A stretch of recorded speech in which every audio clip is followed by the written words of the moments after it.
ஒன்றாய் காண அங்கு கற்பகம் என்னும் கடவுளின் மெய்யில்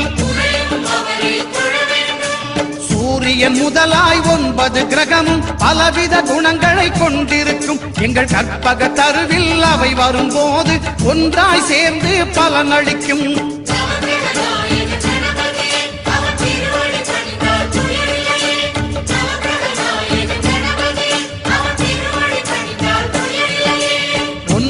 கோளும் ஒன்றாய் காண